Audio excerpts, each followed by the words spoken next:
Bueno, cambiamos de tema, lo decíamos anteriormente, polémica ha generado el proyecto de ley que busca reducir el número de diputados de 155 a 134.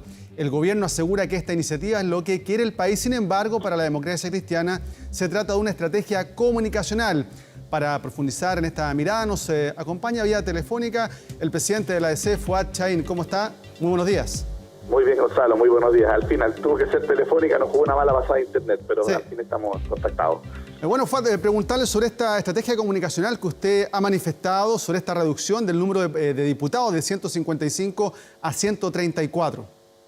Mire, ¿sabes por qué lo planteo? Porque estamos a puertas de un proceso constituyente, tenemos un plebiscito el 25 de octubre, y justamente en la Convención Constitucional vamos a tener que discutir primero qué tipo de Congreso queremos, si queremos un Congreso unicameral o continuamos con un Congreso bicameral, si queremos darle más facultades, por ejemplo, al Congreso a través de un sistema semipresidencial, como lo hemos planteado algunos, y creo que ese debate tiene que hacerse primero, y luego la composición de este Congreso.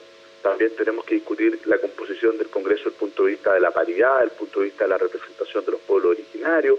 Entonces, a mí me parece que hacer el debate respecto del número de parlamentarios sin que primero resolvamos los temas de fondo a través de la discusión de la nueva Constitución sobre el régimen político que queremos, ¿no es cierto?, y el tipo de Congreso, me parece a mí que no tiene ningún sentido, salvo desde el punto de vista comunicacional, para tratar de alguna manera de contrarrestar a un Parlamento que de alguna forma no le ha sido fácil al gobierno del presidente Piñera, al punto de vista de que el Congreso ha impulsado un conjunto de medidas, sobre todo en este momento de la crisis por el coronavirus, ¿no es cierto?, por el COVID-19 y sus consecuencias económicas que no le han gustado al gobierno, como el tema de la ley que prohíbe los cortes de los servicios básicos, como el tema del postnatal de emergencia, que al final el gobierno cedió, pero después de 100 días, y para qué decir el proyecto del retiro del 10%. Entonces me parece más bien una estrategia de esa naturaleza que algo serio, porque si fuera algo serio, el gobierno tiene claro que primero hay que resolver los temas más estructurales en el proceso constituyente.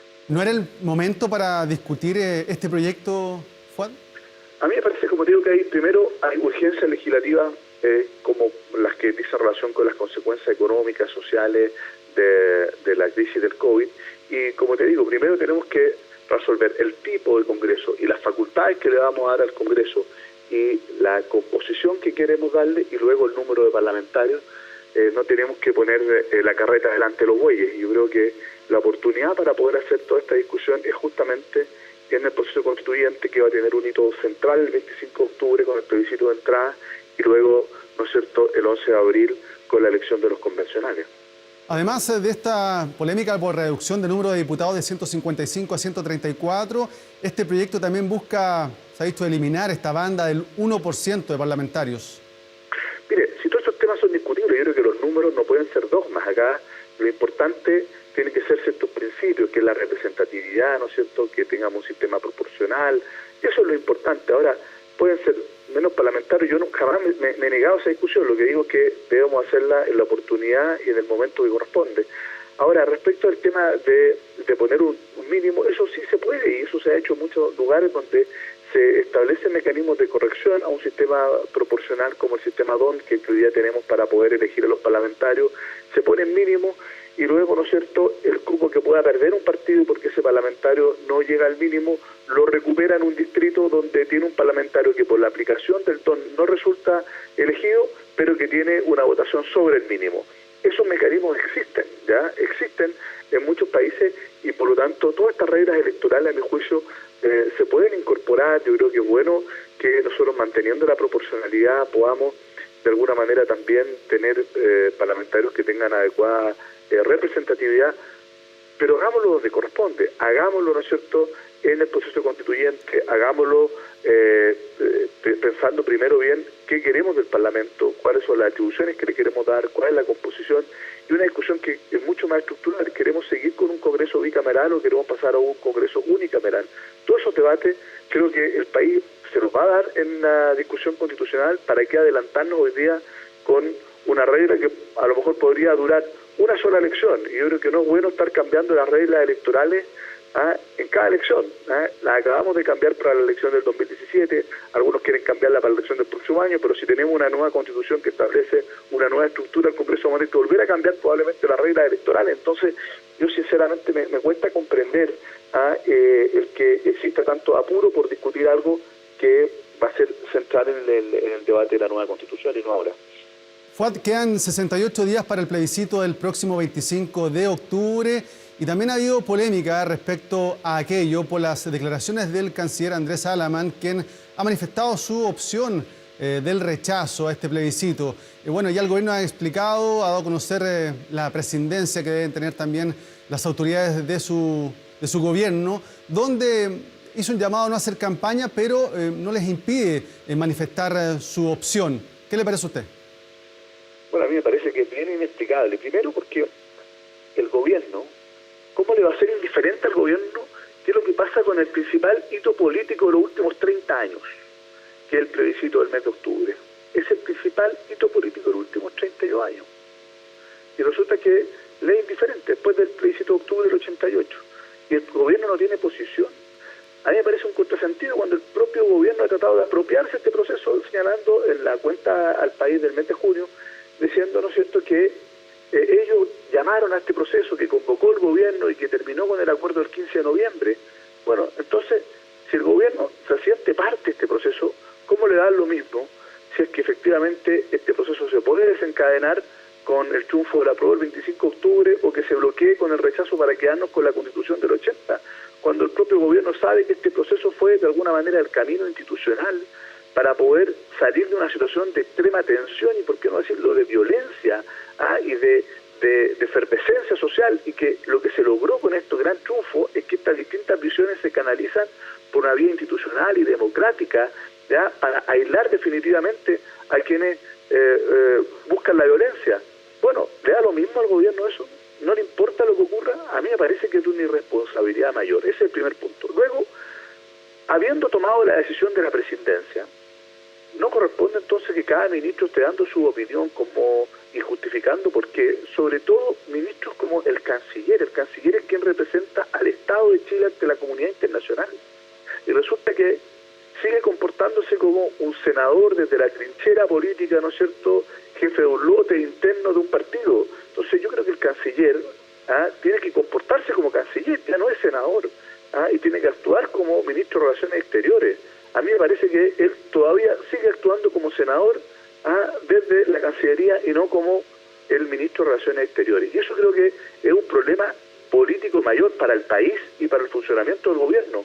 Ya lo mismo el ministro del Interior, todos los ministros dando su opinión cuando el gobierno dice presidencia. Ahora, a mí me hubiese gustado que el gobierno fuese coherente con lo que ha dicho, coherente con lo que fue la cuenta pública del presidente en junio, y que en realidad apostara por la vía institucional, apostara por la vía democrática, apostara por el proceso constituyente y que se manifestara a favor de la prueba. Pero tiene un contrasentido tremendo, está lleno de contradicciones este gobierno, ¿ya?, donde por un lado resalta este hecho, por otro lado se declara presidente, pero cada ministro da la opinión que quiere. Entonces creo que el gobierno no está ni siquiera gobernando sus ministros, y eso me parece muy preocupante. Sí, lo decíamos, quedan 68 días para el plebiscito, pero hay varios puntos que están pendientes. Por ejemplo, ¿qué va a pasar con las personas que están contagiadas con COVID-19 o que van a estar en cuarentena en esa fecha? También, ¿qué va a pasar con si se va a regular la propaganda electoral de cara al plebiscito? Son varios puntos que han estado ahí y que no han sido resueltos. ¿Qué debería pasar de aquí a esa fecha, al plebiscito?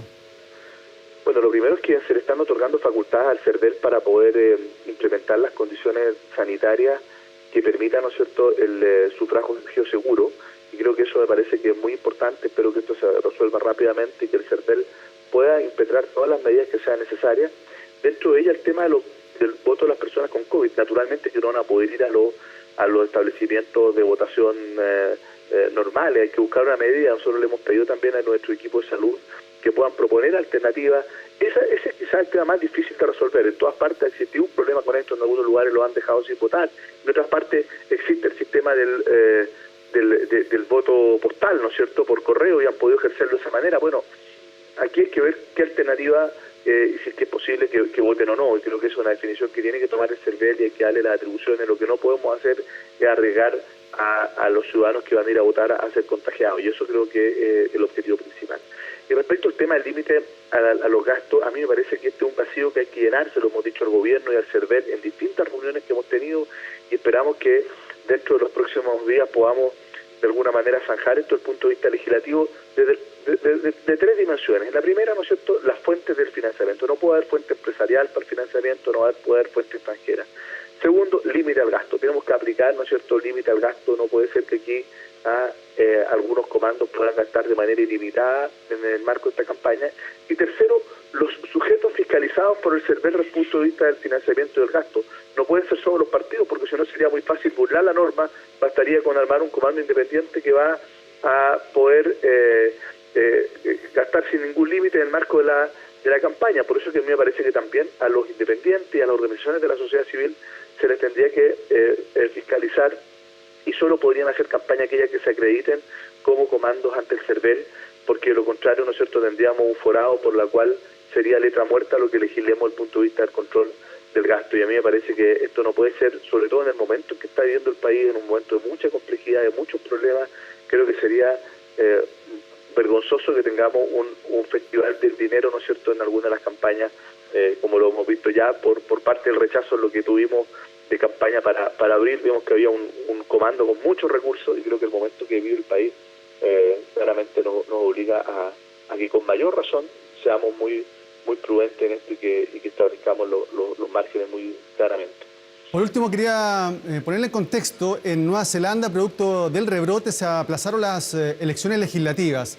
¿Qué pasa si en nuestro país hay rebrote para el próximo 25 de octubre? ¿Cuál es su postura? ¿Debería aplazarse este plebiscito? Mire, lo primero es que así como se aplazó en Nueva Zelanda, hay más de 60 lugares donde se han hecho votaciones en circunstancias similares a las que está el país. Yo creo que la responsabilidad hoy día del gobierno y del CERVEL es poder implementar en la fecha que establece la Constitución del plebiscito, el día 25 de octubre, en las condiciones de seguridad. Esa es la responsabilidad de ellos. Mire, yo solo le puedo decir que en abril concurrimos al acuerdo porque las condiciones así lo indicaban. Sin embargo, creo que sería una muy mala señal que hoy día nosotros empecemos a discutir la fecha, porque el incentivo para todos los que no quieren el plebiscito es justamente el que se descuiden los indicadores y las condiciones, y que por esa vía, ¿no es cierto?, tratar de no solo postergar, de tratar de eliminar el plebiscito. Eso lo han dicho en distintas razones. Han tratado de eliminarlo, han tratado de postergarlo, han tratado de quitarle legitimidad. ¿Por qué? Porque no quieren que la gente se manifieste el día 25 de octubre. Entonces la responsabilidad y el mandato constitucional que tiene el gobierno es tomar las medidas sanitarias para que el 25 de octubre se pueda hacer el plebiscito. Fuad Chaín, presidente de la Democracia Cristiana, le quiero agradecer por este contacto, la entrevista acá en La Mañana Informativa.